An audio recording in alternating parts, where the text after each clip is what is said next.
One of the things that's bothering people in the real estate business now as registrants is they're wondering why, if they do all the things that they did last year and the year before and the year before, that it's not working. And what we're experiencing is a transition from a boom seller's market, people will pay absolutely anything you ask, to a market that's at best balance and probably really a buyer's market where you have to appeal to the buyer and you have to have a different type of psychology. Putting a listing out and not allowing offers on the first day is just spoiling its debut. A brand new listing needs to be exposed, boom, with a huge, big, come and get it. And you're ready for anybody that's ready to come, because the person who comes in the first day has seen absolutely everything. They're ready to find something good. And if you're that good thing, they're going to buy you because you solve their problem and they can't find it anywhere else. They'll be easy to deal with. And all they got beat up on the other ones putting in lousy offers. But now you show right. You price right. You're in a good neighborhood. You are available to accept offers today. You're not mussing them around with an offer next week. They're going to come and get it. And that's what you want. But the mentality that people have seen for 10 years, they were doing it before the crash that happened, the sort of crash that happened in 2017. So since the recovery, they've been doing it the same way. The real estate practices must change. The real estate board's practices must change, but it starts on the ground and there's always a lag. You'll notice now that people in Oshawa are doing the things that we did 3 months ago. People in Windsor are doing this delayed offer date with the underpricing. Nobody likes that. No buyer likes that. You have to appeal to the buyer, not to the listing agent, not to the seller. It's a buyer's market. The buyer's the boss.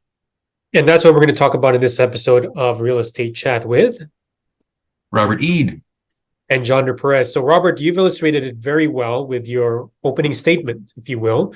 And basically, for those of you who are real estate chatters, viewers who have clicked subscribe, and if you're in the process right now of selling your home, or if you're in the process of buying your home, you know what Robert's talking about.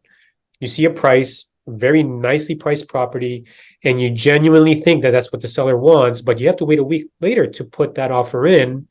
Then you realize that's not what the seller wanted. They wanted more than that, right? If you're in the selling position, your realtor is probably suggesting to you, based on this current market condition, let's expose your listing first. Let's wait for a week.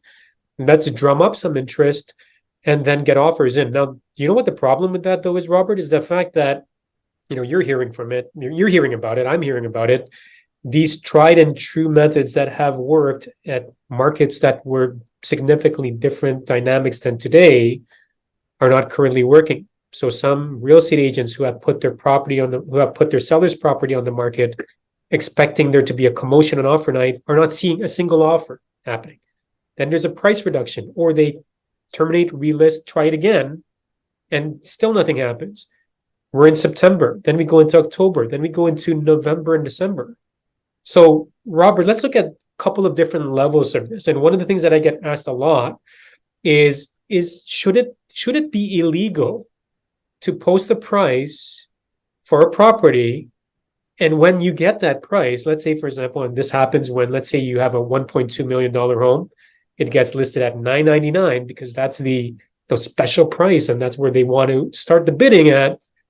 If I put $999 and I gave you your price, shouldn't it be illegal for you to refuse my offer because I gave you what you want, Robert? No, can't be illegal, because it's your property and you can do with it whatever you want. But the owner would not do that if they were not encouraged by the registrant that they've chosen to represent them, who says, I believe that you can get a bonus over what everybody else can get by listing it low to begin with. Now, it comes down to time and money. And what I said at the outset is, you must appeal to the dominant client. If the dominant client is a seller, you do everything to make that person happy. If the dominant client is a buyer, you must do whatever you want to do to assuage the buyer. The buyer does not want to be in a 15 offer, open offer, whatever they're talking about, crazy competitive bidding. They don't want that. They want to make an offer on a property that they saw yesterday, they thought about, and they said, let's go and see it again. Let's bring the sun, let's bring the home, let's whatever it is, let's make an offer on it and deal back and forth with the seller over a day or two. That's what they want. Well, They okay, so want Robert, normal. They don't want a bidding war. okay, so let's say, for example, you did that and you are the good registrant who said, yes, I'm going to follow the rules of the market. And that same $1.2 million house, instead of listing it at $999 and then say, come and get it, let's get this offer bidding process, this bidding war is what they used to call this. Let's get it started. I listed it at 1.2. Then a couple of houses down, 5 or 6 houses down, somebody lists that same $1.2 million house at $999. And so buyers may have this recency bias where they remember that not too long ago we had to bid prices up. So does this $999 listing want 1.2? Therefore, does this $1.2 million listing want 1.4? You know what I'm trying to get at is that when there's different rules and everybody's playing by different strategies, won't I get penalized if I become prudent and play by the proper rules of listing the price? If you've got 10 properties on a street, you deal differently than if you've got one in an enclave of 1,000. That you can't deal with hypotheticals. You have to deal with the situation that exists. I was out on Tuesday to see some folks that have got an average condition, 2-story, 4 bedrooms. It should have an ensuite bath. It doesn't have it. When it was built in 1973, for some reason, somebody chose not to have it. It should have a few other features that it does not have. So it's got some butts and some beds. They want as much money as the finest house in the neighborhood. Guess what? They're not going to get it. And so now they're stewing on that. Maybe they're going to try it with somebody else higher up. Doesn't matter. I'm not mentioning them to embarrass them or anything. But if you want to sell your property in a buyer's market, you deal as if it's a buyer's market. Now, this low bidding nonsense was intended to buy some time so you could work on the listing. Buyers know what properties are worth because they know what every other one, probably better than the seller. So let somebody down the street try something else. If they say they don't want any offers for a week and you're available today, you're going to attract attention because of the time factor. So you can't say, what about this? What about that? It's hypothetical, hypothetical, hypothetical. You have to look at what are we really talking about? What we're talking about is one seller and what does the buyer want to do? The buyer wants to negotiate. If he doesn't offer enough money, then you wait for the next one, but you've got offers. I say all the time, my job as listing broker is to get you offers. If the offer's not good enough, then that's your job to decide whether it's you do more or do less, or accept more or do less, or wait for more or do nothing. So I can't answer the question apart from to say it's not a boom. Don't try and make it a boom by doing this artificial low pricing. Nobody likes it.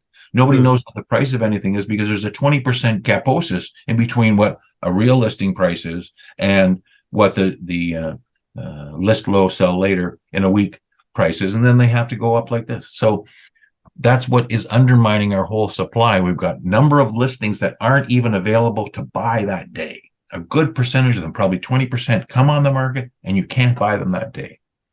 So there will be a time when they stop doing that. This happened in from 2017 till the end of 2017. They stopped doing that because it just didn't work. It was more of a bother. Nobody, even the agents, don't like it.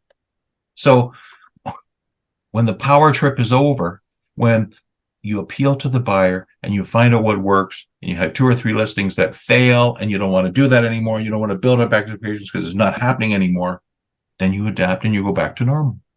Well, then exactly the word you said is we're back to a normal market now where many realtors who have been licensed maybe 2, 3, 5 years That's all they know. That's all they know. Anybody who's got in since 2017, anybody who's got in since 2010 doesn't know anything else. Anybody who's got in since 1997 doesn't know anything else except for a rising seller's market. So what's your advice to real estate agents watching this? Price it at market or price it at expectation and have offers ready, make offers anytime or what? And you don't say no to money. That's what I say. You will decide a strategy that will differentiate you from the other people who are competing as registrants to get that listing from that particular seller. So you'll say I want this. You'll say I suggest this. It's part of your package of services. So I'm not going to tell you what to do. I'm going to say until the market goes to normal, so people know what to anticipate, they won't react favorably. Buyers are waiting. Now they say, I'm going to wait for prices to come down. I'm going to wait for interest rates to come down. I'm going to wait for, like, what are you waiting for if you're the seller? You're waiting for the buyer. So why do stuff that ticks off the buyer? Why do stuff that makes it difficult for the buyer's representative to bring them to your house, to make a deal, to put an offer in on your house? Make your life easier. Appeal to your customer. Do what your customer wants. There you have it. Practical advice on this episode of Real Estate Chat. Make sure you click on subscribe. And if you like this episode, click like and let us know what you think. If you're a real estate agent practicing right now and you have listings on the market or you're working with buyers and sellers, let us know what your strategies, or maybe you won't let us know what your strategies are, but let us know what you think about how the market is doing and what you would do or what your ideal way to approach this is. Thanks for watching. Take care and bye for now. See ya.